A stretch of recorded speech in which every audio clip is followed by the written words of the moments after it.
Morning, everyone from San Francisco. We are post startup grind, and I know that there's a lot of new users that's signed up for bnotes. So I just want to do a quick little tutorial here to show you how to create a new channel and to share a note.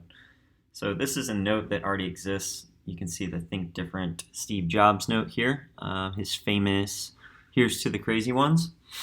I created a channel here called Inspiration. I added create a new channel by clicking this little plus button and then naming it and saving it. So what I'm going to do is go back to my notes, because every note that I create automatically is inside your notes until you share it or publish it to a channel and make it available to other people.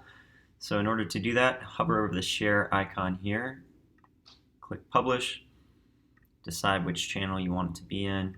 You can add permissions. For this one, I don't want anyone to change it, so view only, publish, and now you'll see it's inside of the Inspiration channel under Workspace 1. If you want to add people to the channel, you just click on Members and then start typing people's email addresses like that. And then click Update, and they will be sent an invitation and added to that channel.